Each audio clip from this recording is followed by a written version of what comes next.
Good morning, everyone. I'm glad to see everybody here. If I could get everybody to stand, we're going to do the Pledge of Allegiance, please.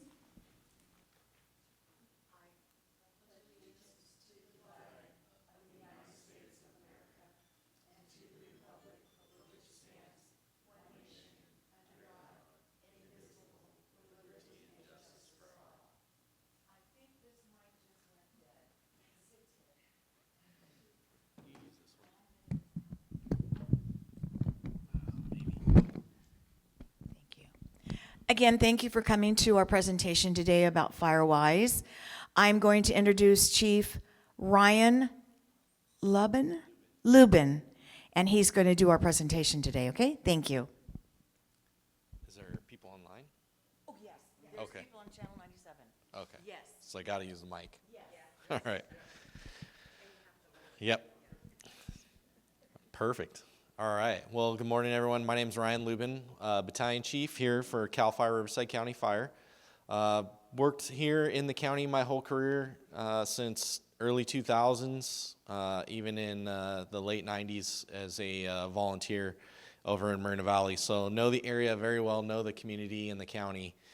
I currently serve as the county's Community Risk Reduction Battalion Chief, although that term is kind of loosely used. We loosely use it. I think we're more aligned with what our department calls community wildfire mitigation and preparedness and mitigation is more what it goes to and what we're talking about. So we'll go over FireWise. Does a lot of people, does anybody know FireWise? Have you heard of it, looked into it or anything? Okay, perfect. Well, let's see. Now my clicker doesn't want to work. Yep. Was working. Oh well. All right.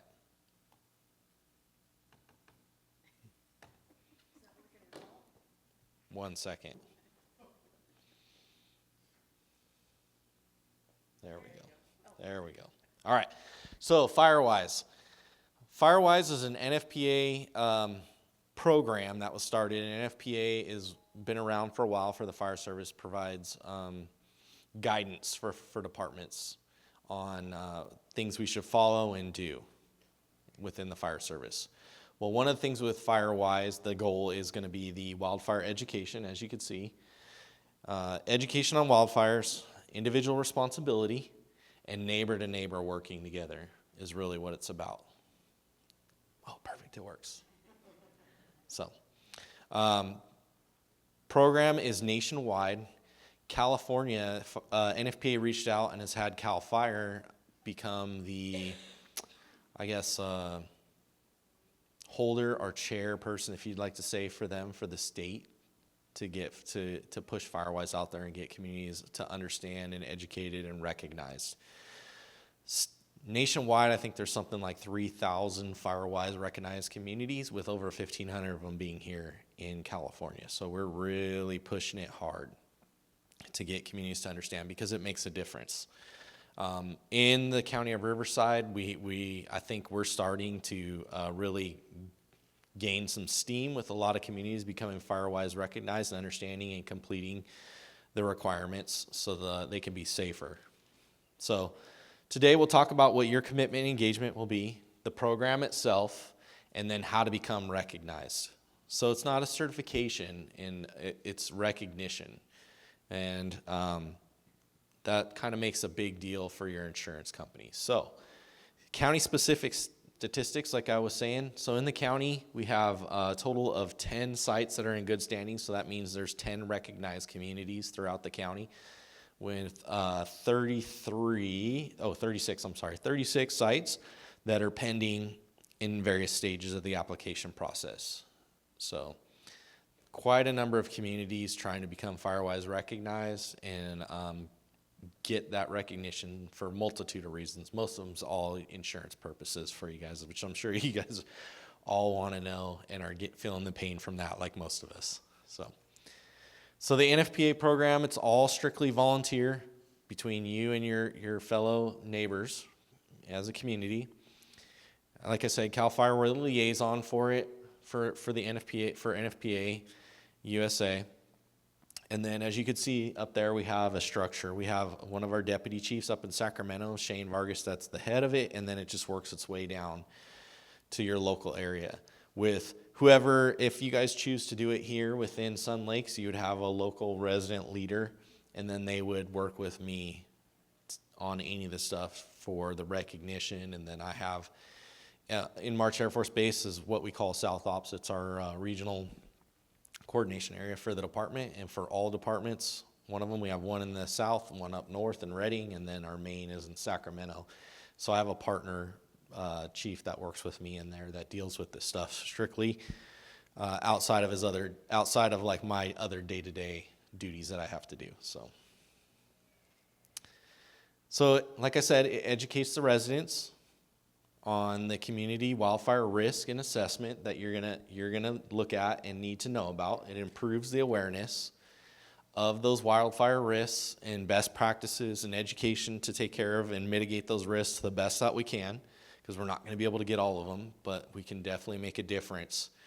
And then it really relies on public education, the emphasis on public education through providing that framework for you guys to build that community resiliency, do that education within your community for your neighbors, and then, like I said, do some home hardening, some vegetation management around the area, because it's a multitude of things that you essentially want to do and have to do to really protect your community and your home. So the benefits, it works towards reducing that wildfire risks.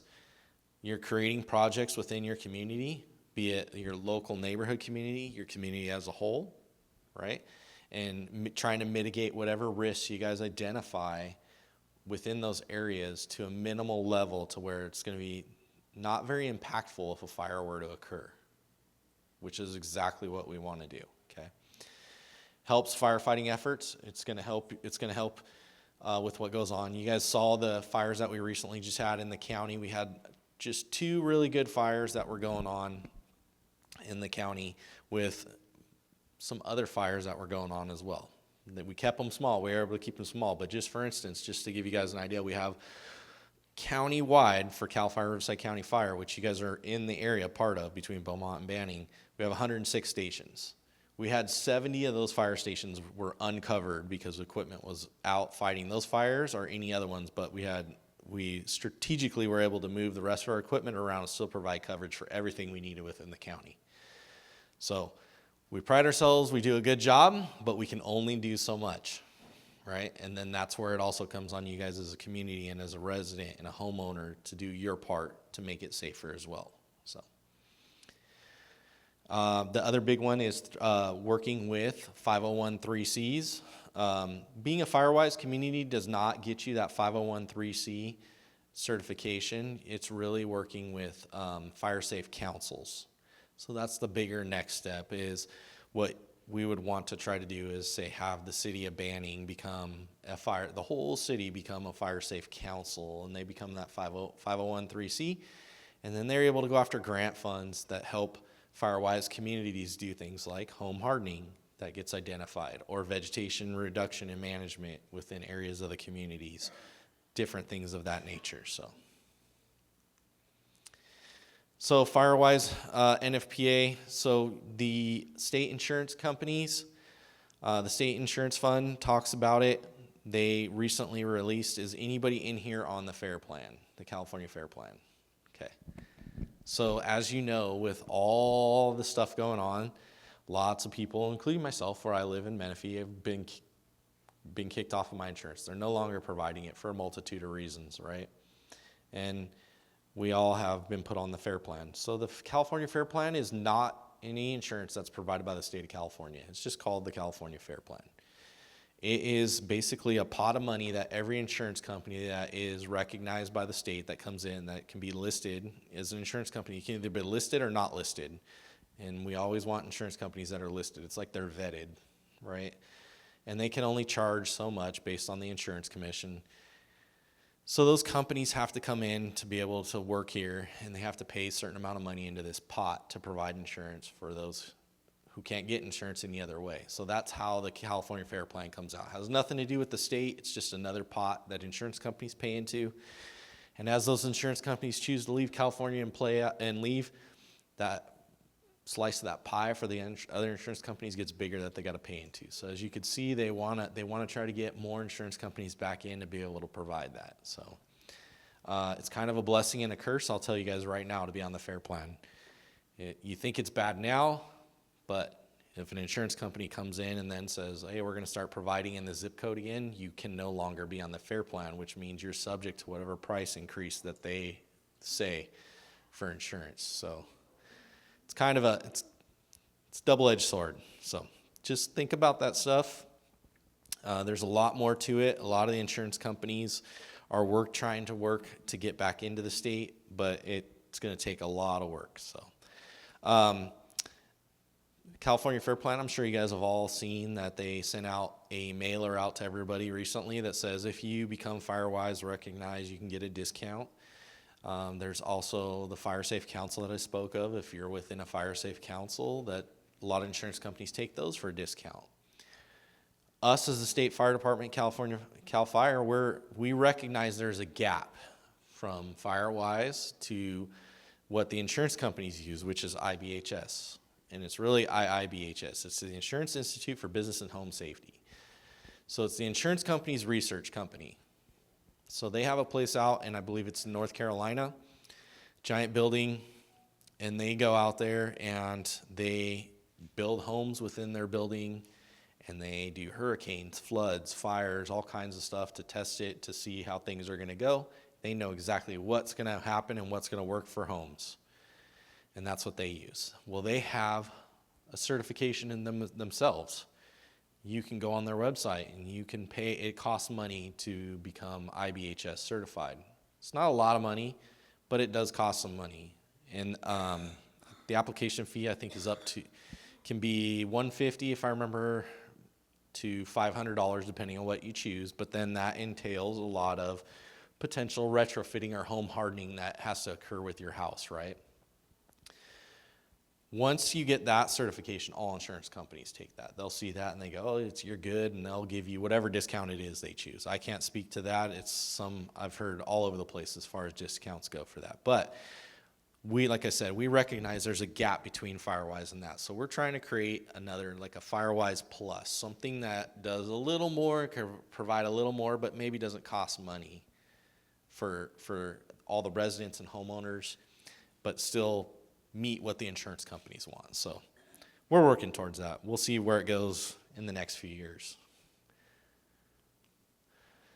FireWise, back to FireWise itself. So if you guys choose to do it, first thing you're gonna do is pick a resident leader. Program is required to have a minimum of 8 homes, contiguous homes, up to 2,500 homes. I know there's more than 2,500 homes in this community, and that's quite all right. Really, all you got to do is just split the community in an area that makes sense looking at a map. And when you split it, you would just basically say whatever you call it. Sun Lakes East and West, Sun Lakes 1 and 2, Sun Lakes North and South, however you want to do it. But you'd basically split it. You'd include those two sections in an area, and as you can see in the background of the map here, one of the requirements to become FireWise is you have to have a clear map that delineates the homes and the streets. So you can see, like, they're saying this track right here is the FireWise community. It says the street names, shows the homes, it has the addresses and the outline of the homes themselves, which is exactly what we're looking for in a map and kind of what you would want to do. Okay. Homeowners associations are great because there's already a board. You kind of want to form a board once you pick a resident leader to talk and go over this stuff and to do the application. So on the application, there's 11 risk assessments that are taken care of. Everybody kind of gets really worked up and worried about it. Super simple application process. Some of the 11 things that identifies both strengths and weaknesses: home hardening, home ignition zones, recommended assistance by your local fire department and/or forestry agency. So when you guys would do this, you would reach out to me or one of my partners here in the battalion and have them meet with you and just understand what's going on and what it is you're doing, what it is you're identifying in your application. It's pretty simple to do. And then we would go on there. And then it's updated every 5 years. So some of those observations that you guys can see are up here. And we look at things like roofing material, your soffits, your siding, any skirting, any attachments, if it's wood, if it's non-combustible, what gutter types you have, and then the different zones. The immediate zone, or zone 0 now, which is the 0 to 5 feet. Zone 1, which is the 5 to 30 feet, and zone 2, 30 to 100 feet. So, and then you can see, if you can see on this, yeah, I didn't think you'd be able to. But it's basically, the question it asks right here is roofing materials, composite, shingles, metal, cement, and clay. And then it's got 4. It says greater than 75%, 50 to 75, 25 to 50, less than 25%. So basically, you would just walk through the homes that you identified in that zone and say, oh, well, I would say 75% of these houses have clay tile roofs, and you would check that one. Or, oh, between 75 and 50 have it, check that one. Whatever it meets, whatever, and it doesn't have to be exact. So you don't have to go out there and actually calculate it out. Well, there's 500 homes in here, and 250 of them have this, and 250 don't. If you want to get that in depth, you can, but it's just an eyeball. So that's why I say that the application is simple. Okay. You do want to have assistance, like I said, with the local fire department, so which is us, in talking about this, because you got to do a risk assessment. You have to do different plans within this application. So your resident leader would have the responsibility to complete the risk assessment. It's not on us on the fire department. It's going to be you guys as the resident leader and the association or board that would want to do it. And we're just the subject matter experts for you guys within those local topics there. Fire history, local ordinances, Public Resource Code 4291, which a lot of this is what it falls all under, is the 4291 Public Resource Code. The city of Beaumont and Banning and the county all did adopt the state's maps and all the Board of Forestry defensible space, the Zone 0, Zone 1, Zone 2, which a lot of that stuff I know is on everybody's mind, especially with the Zone 0, which just did come out. And there is a lot of information on that we could talk about. So still working in the application, as you can see here, there's a 3-year action plan that needs to be done as well. It's pretty simple. Lays out multi-year hazard mitigation, which talks about it there. So your year 1, what's your education and outreach goals? Right? Pretty simple what you could say there, home hardening goals. So if every house in here had vinyl gutters or vinyl fencing, that would be one of them that you would want to work towards replacing. Just something like that, right? You could put in there. Your defensible space, which I'm sure everybody here has beautiful yards, right? Nice green plants and grass. So probably not a lot to do there, but there is some. And then your evacuation plans those are just some of the few things to talk about. So FireWise, then once you do all that, it'll say, hey, there's a monetary value that you got to put, that you have to contribute to this. Well, it's just monopoly money. It's not real. But your time does matter and does mean something, right? Nobody likes to work for free.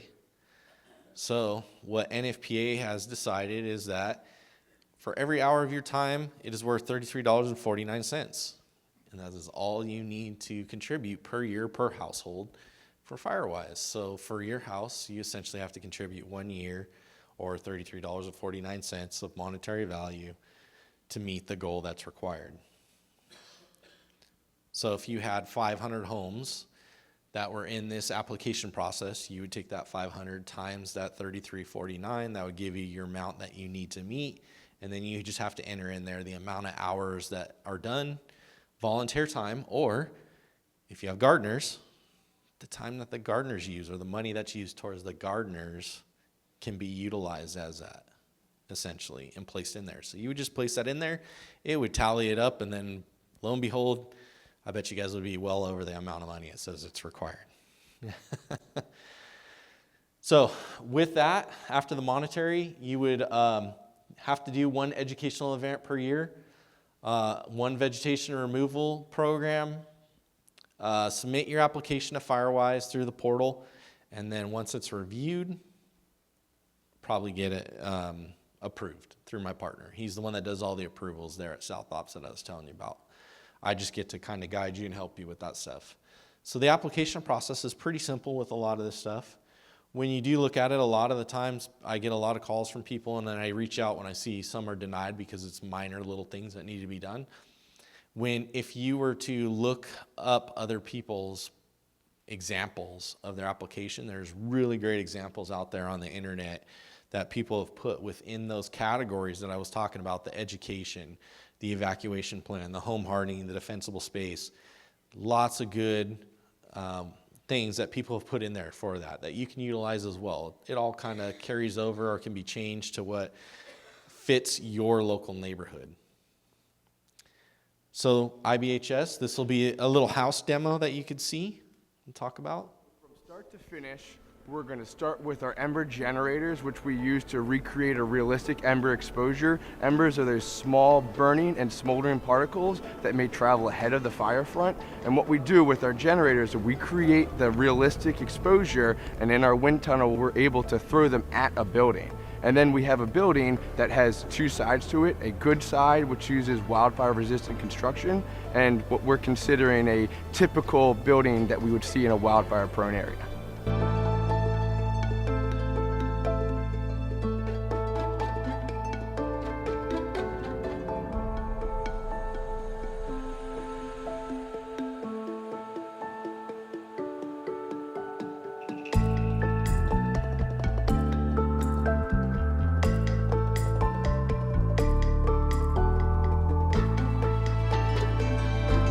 Exactly as we expected, that mulch on the ground there caught fire from the embers.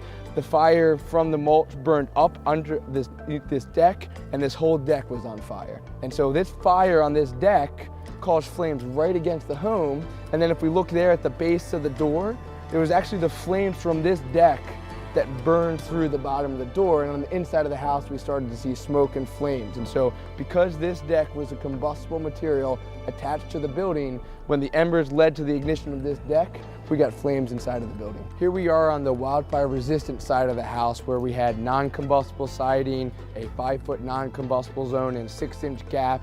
We had a metal gutter and multi-pane windows, and we see in comparison to the non-wildfire resistant side, this side had the same ember exposure. If you look here in the mulch, you can actually see some of the embers that had accumulated, but because they had no susceptible fuel to ignite, they just landed there and fizzled out. And here where we have ornamental vegetation, that again is susceptible to the embers, but because it's more than 5 feet away from the home, it didn't have enough energy to ignite, and it never led to a flame impact on the building. So as you guys can see from that video, having that zone 0 set up like they do makes a big difference, right?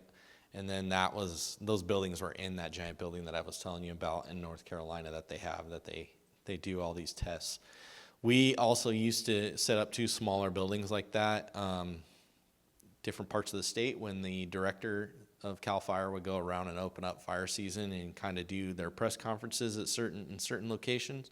They would show that to show the importance of fire safety, fire mitigation, preparedness, and how to harden your home. So this is just kind of an example of some home hardening as well as defensible space. This was from the Lahaina fire in Maui. So this house was over 100 years old, and just prior to the fire, 2 years prior, they completely remodeled the house and upgraded and did all their stuff. So you could see with whatever it was that they did, they obviously did things the right way and hardened their home correctly with the right stuff. and then also have that defensible space around their house. And they ran into, from that fire, if you guys know, a lot of the same stuff that we always have here within California. They had those high winds, a wind-driven fire, pushing those embers, pushing all that fire right to the house. And that one is right there on the edge of the Great Pacific Fire Break, and had nowhere else to go. So it was at the end. It was catching all that stuff, and it still survived. So it works. Some of the things that people don't realize and don't understand, I can tell you on the Bane fire we just had, that was in the river bottom in Harupa. There was a few homes that were damaged fairly decently because of plastic trash cans, right? A lot of the houses in the Palisades caught fire, not because essentially of the fire, it's because of the ember cast, and the embers got into their trash cans. And I know we all don't think about it, but like your plastic trash cans, your plastic pots, different things that can catch fire that we have next to our house that we don't necessarily think about. That's what caused a lot of those problems and caused those homes to burn. And then once it gets down into the houses and starts burning through the houses, it becomes a conflagration, and then it's a whole nother issue for us of trying to stop all that. So if you guys have your phones, if you scan this QR code, hopefully you can get it good enough. It's a good Linktree page that has sites to multiple different locations for fire. Let me get out of your way for fire education, insurance education, the Board of Forestry, defensible space, home hardening, you name it. It has more information than I can keep up with and than I can provide you, because it gets updated by a lot of people all the time. And I just can't keep up with that, unfortunately. So I do the best I can. So I know it got brought up before everybody got here, but Zone 0, is everybody aware of Zone 0 and understand that one? So the Zone 0 is the 0 to 5 foot around your house. So the Board of Forestry implemented the Zone 0 over a year ago. They were going to implement it and had community talks over the last year, and just recently in April released what the new regulations are going to be. So that means within the first 5 feet, they don't want anything but hardscape around your house. All your beautiful plants, all that good stuff, anything that's combustible, a fence that comes up and touches your house, be it wood or vinyl, none of that stuff around your house. Well, I'm sure none of you want your house to have 5 feet of nothing around it and have very beautiful plants and other stuff. So you can imagine how that went over well in public comment to the Board of Forestry. So they worked through with lots of smart people and figured out different things you could have, different plants that are fire resistant, different things you can have there. And what they came up with and what they're implementing now is, through the regulations, is you can have stuff within that 0 to 5 foot range, but it's got to be within a certain distance of your eaves. So if your eaves come out from your house, from the wall to the end of your eave, 2.5 feet, within the first 1.5 feet, you can't have anything. So you got to measure basically 1.5 feet out, and then from there you can have potted plants or certain plants that don't cause any fire. No wood chips. Wood chips are terrible, as you saw. It'll burn your house down. So if you have wood chips, I would probably want to get rid of those. They just propagate fire, and they are a pain for us as a fire department. We consistently have to keep going back, or we spend hours in locations the first time when we think we got it all, and then got to come back again the next day because of how bad it is. So those Zone 0, that was the input for that from the Board of Forestry. Now everybody's wondering how that's going to play out, right? Well, for new construction, seeing how they just passed those regulations, new construction has to abide by that immediately. That's the way it goes. They're talking about a 3 to 5 year implementation period for everybody else that's pre-existing. Now, how that's going to look, I have no idea. We don't know how it's going to get enforced. I have an idea of how it's going to get enforced, which would be through your insurance companies, because they're probably going to be the ones that are going to say, hey, send me pictures, and then you're going to have to prove that you don't have anything there. I don't know this, but just knowing what I know now, what I do, that would be my guess. They are talking about a bill being passed to where they put this back on the fire departments to go out and do inspections for the insurance companies and prove this stuff. I don't know how that's going to work. So we'll wait and see what happens. So for now, I don't have those type of answers for you guys. We just don't know. We'll see how it plays out in the future of what's going to happen.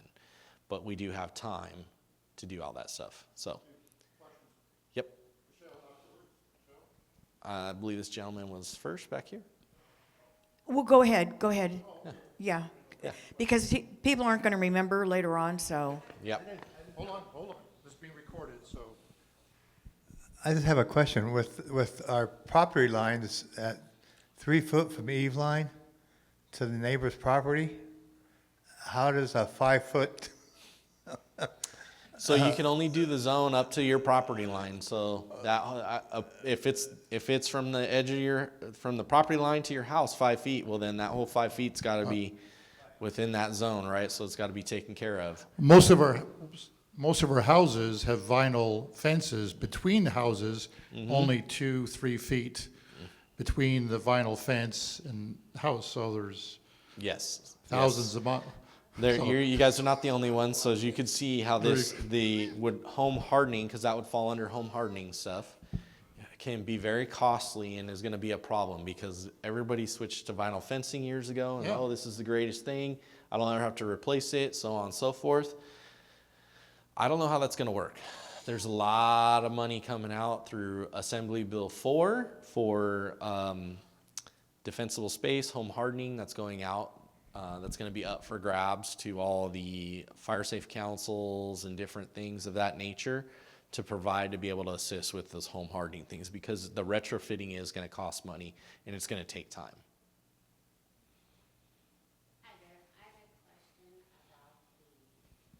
Speak it to the mic, please. Oh, it must not be on. Is it on? Here.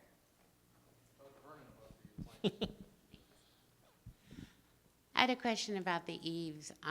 Many of us have our back patios covered.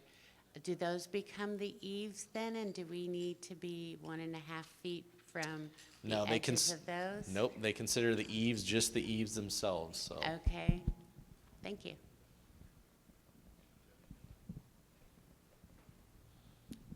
Is having artificial turf a disadvantage?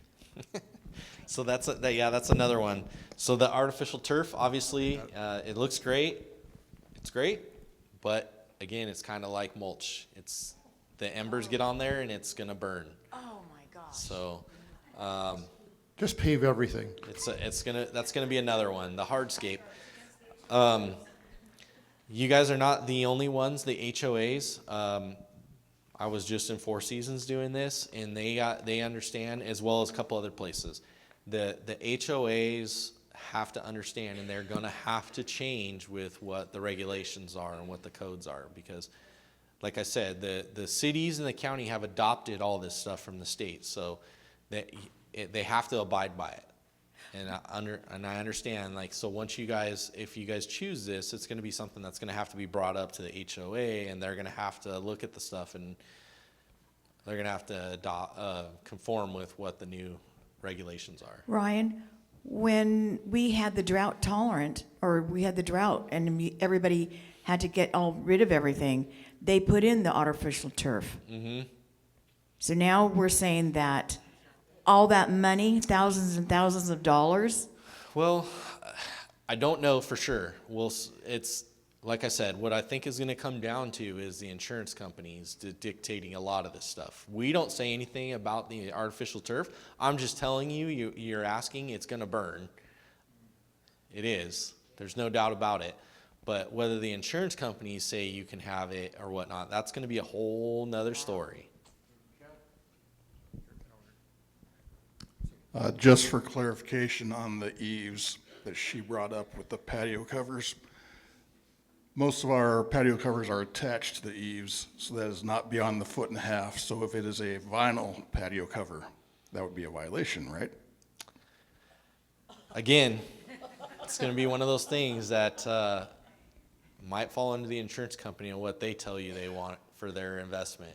As far as I know, looking at our stuff when we do inspections, like we just look at whether fencing or patio covers are combustible or non-combustible. That's what we go off of. So we don't necessarily ding people on anything like that. And in our ding, we're looking for compliance. We're not looking to cite anybody. Do you consider aluminum patio covers combustible or uncombustible? Well, everything burns eventually. But I think they have us go with it non-combustible. I don't know for sure. Sorry, I don't know that one for sure, but it's one of those. I think risks. to what you were speaking about, the insurance companies or the fire department enforcing this, when we were just looking at homes, because that's what we're in the process of doing, there was a house where vines had grown on a wall, looked really beautiful, like a winery, and right away we had to send pictures if we were going to buy that home, and the insurance company said, no, those have to go.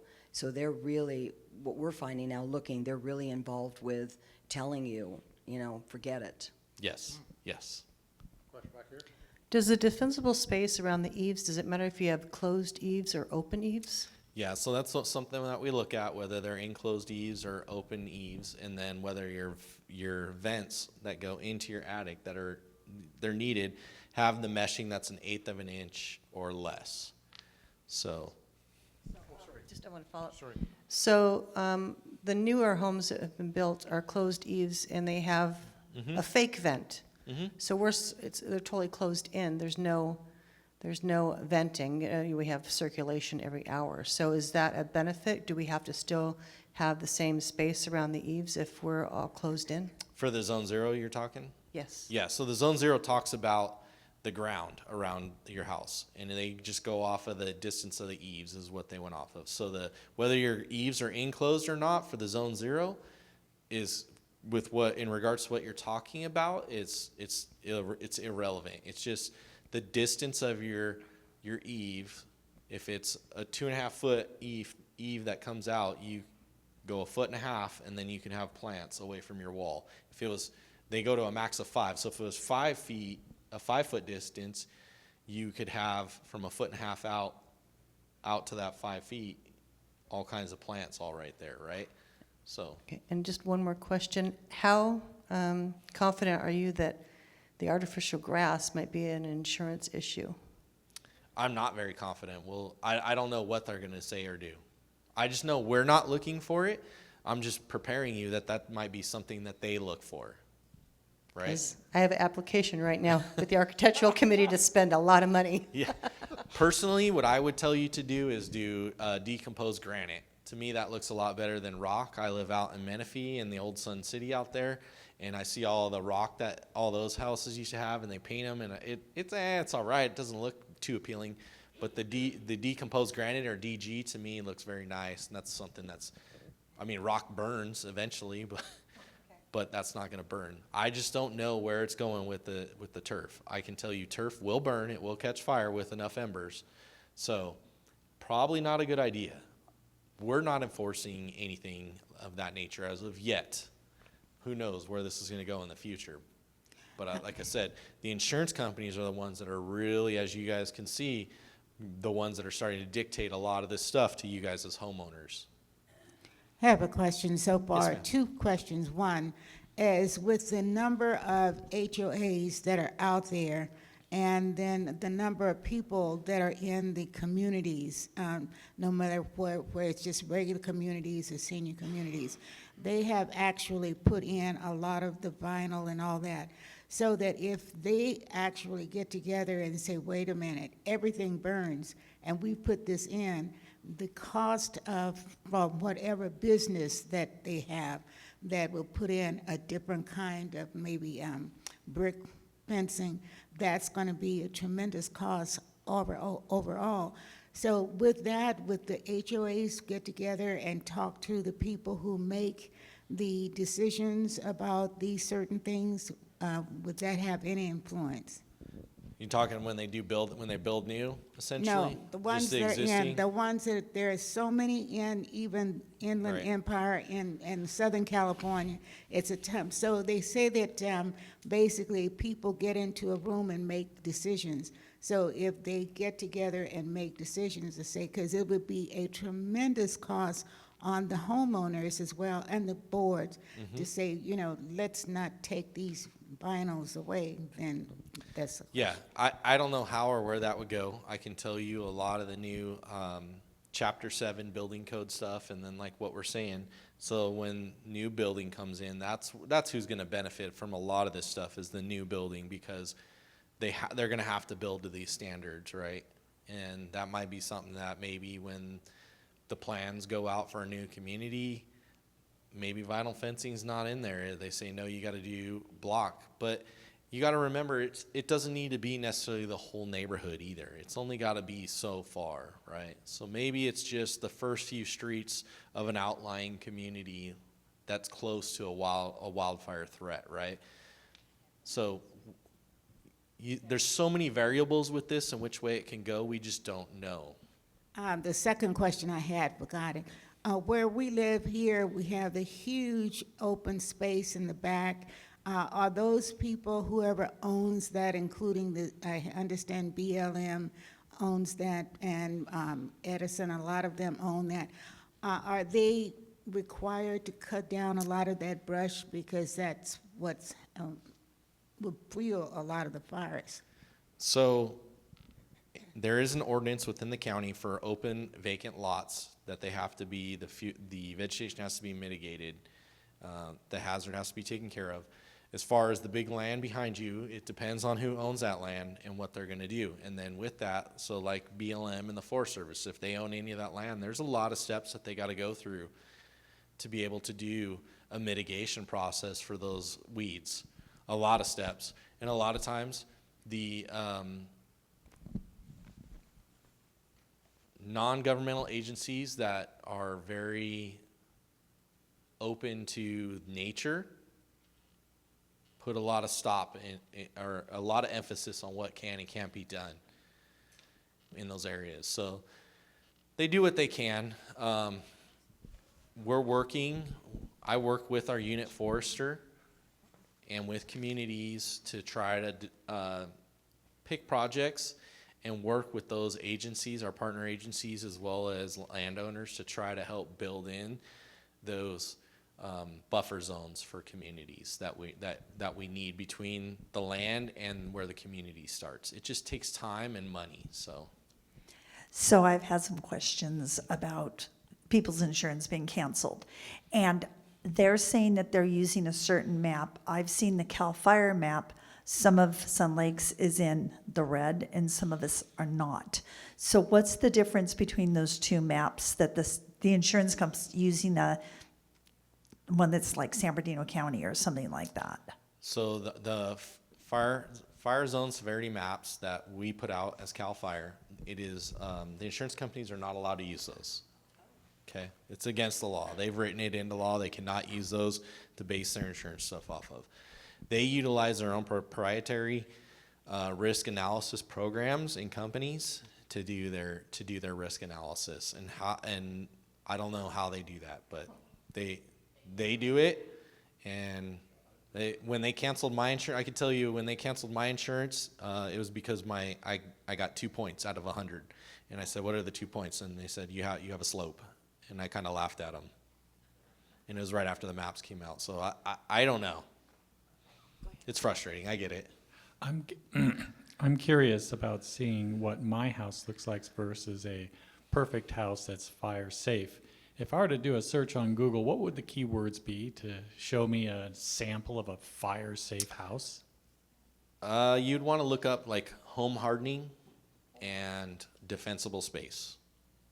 So defensible space is one thing. That's the removing the vegetation in the different zones that we talked about, up to 100 feet or your property line, thinning that vegetation. And then the home hardening is the like enclosing your eaves, taking your vinyl gutters off and putting metal gutters on, your non-combustible fence, those sort of things. Like you saw in the video, if you had wood shingle or wood siding, switching to like the Hardy Backer cement siding, that sort of stuff, that would be home hardening. So. We live near a large lake surrounded by tall cottonwoods, and the golf course runoff comes there. So that basically is a BLM flood control condition or situation. And the cottonwood trees are 40 feet tall, and they're thick like woods. What can we do to mitigate that fire hazard?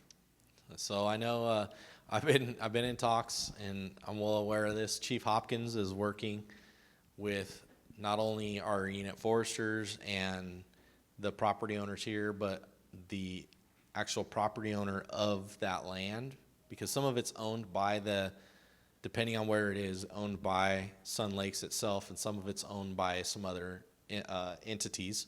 So working with them and through their process to get that mitigation taken care of. Who do we go to do that? Like I said, Chief Hopkins is already working on it.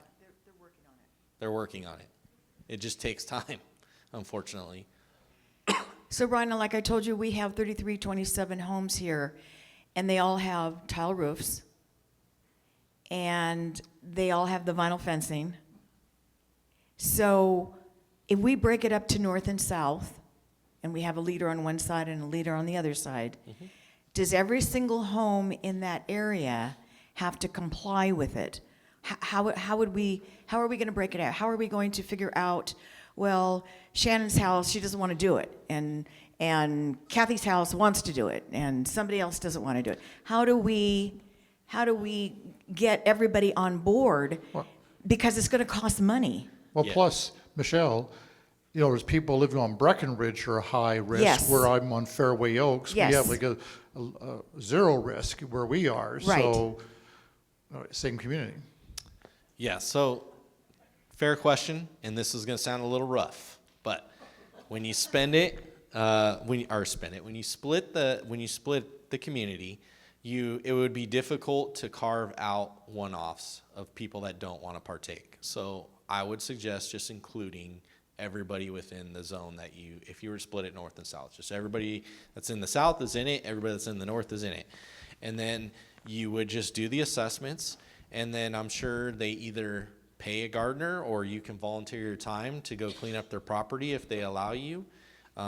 If not, you would just continue with the assessment as you normally would on the assessment. Let's say you do that and then you get approved, right? So not everybody's going to get the cert that says you're a FireWise recognized community. It goes, let's say you're the leader. So you're going to get the email and you're going to get that cert. So then obviously everybody in the room is going to come to you and go, hey, I hear we're FireWise recognized. Can I get a copy of the cert so I can get my insurance company and get my discount? Yes, you may. Oh, Mr. Smith, you chose not to help or anything? How about you clean your house up before I give you a copy of this? Sounds rough, but sometimes you got to play a little hard. Okay, so our CCNRs and our bylaws all state that you have to keep your yard up. You can't have, and so the HOA right now is going and cleaning up the yards that are foreclosed on or in those. So those we don't have to worry about. But if somebody doesn't want to, and you were talking about the lady that had all the ivy on her house, she's not going to take that ivy down.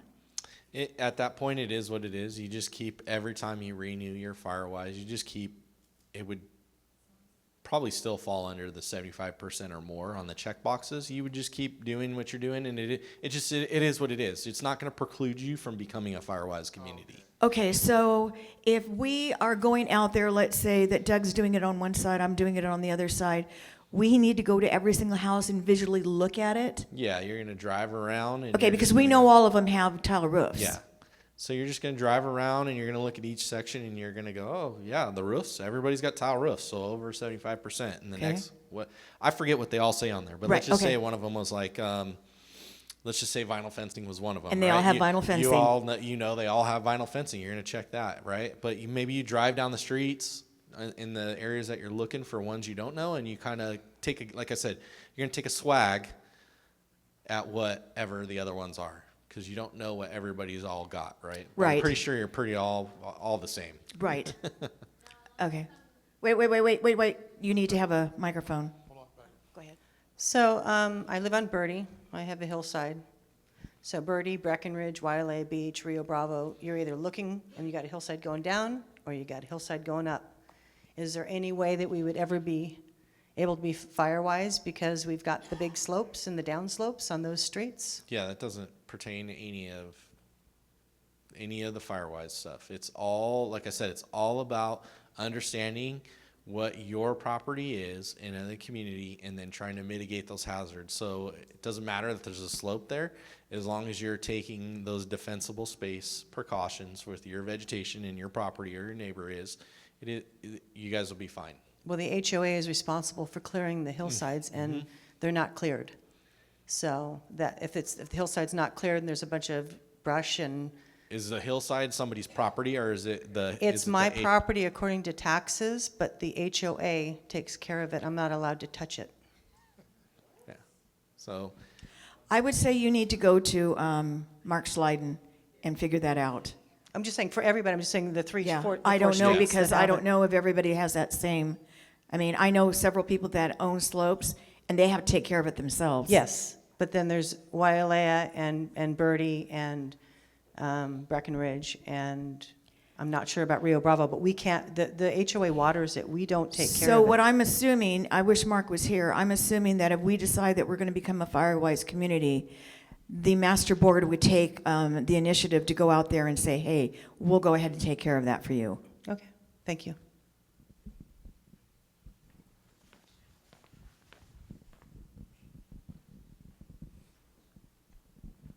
Hi there. We do have cinder block fencing all along Sun Lakes, and like where I walk my dogs over by in the Hogan area that faces out. A lot of people walk their dogs in that area. There, and when you go in a golf cart like along Sun Lakes toward the clubhouse, you can see on both sides they have cinder block walls. So not everyone has the vinyl fencing. Some people actually already do have cinder block.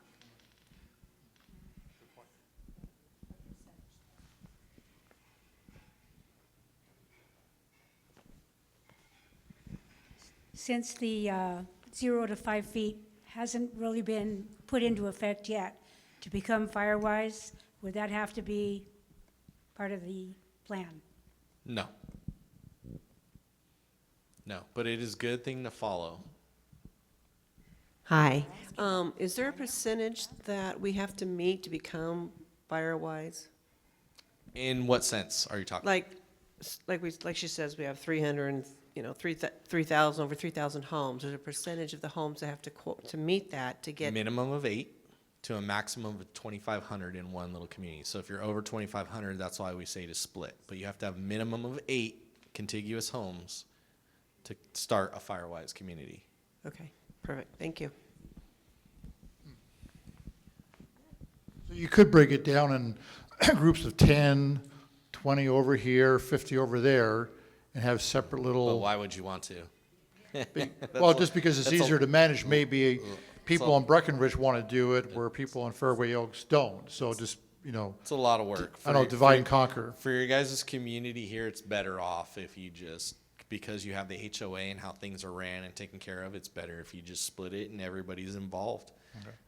And those, like I said, those that don't want to assist or help, you kind of hold the certification hostage to help negotiate their compliance. So we did have Gary Lyle, and he's not here, too bad, because he had done a whole mapping for me of how we separate it into 10 different areas. But now it would be easier just to do it in 2. I would suggest just doing it in 2. So Okay. it's not 10. 10's quite a, It it's is. quite a lot. And getting 10 volunteers to be community That was our leaders problem. is probably going to be a bigger issue, is where you could probably just find 2 people that are willing to do it. Okay. Very good. question over here. Wouldn't it be easier just to put the architectural committee in charge of this to eliminate a layer of redundancy or bureaucracy? Because we're gonna have to apply for these changes. They're the ones that approve or deny. They would have the ability to enforce. That's an idea. I will bring it up with the chairperson.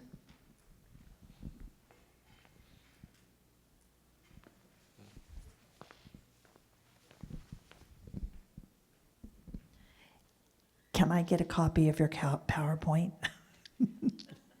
Yeah. Okay, thank you. I'll come up afterwards. Any other questions for Chief Ryan? One more over here. Oh, two more. Sorry, really quick. So you said we have, what, between 3 and 5 years to get this completed? For Zone 0, Yes. that's what the Board of Forestry put out. That's what they're saying. I have no idea where it's going to go. There's no Zone 0 police. We don't know what's going to happen. That's Okay, what they're so- saying. So I'm a board member. So to get this started, I should probably let our insurance company know and see what their feelings are regarding all this. You can. I can tell you their feelings are probably going to be like, yes, you should follow exactly what the Board of Forestry says. Right. So I want to see if they're already looking into this for us. I guarantee you they are. And we'll see. Be careful what you ask for, right?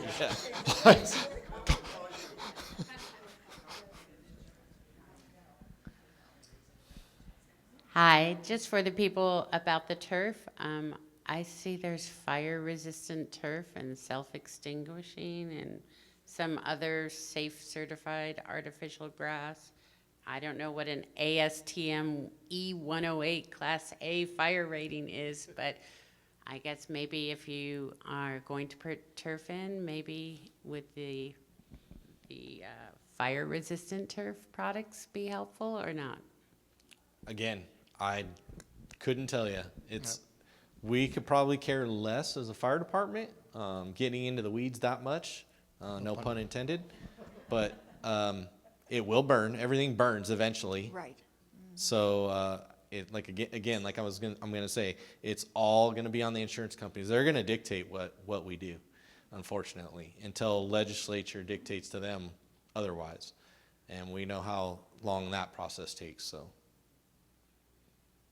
Any other comments? Questions? No? All righty. Thank you. You bet.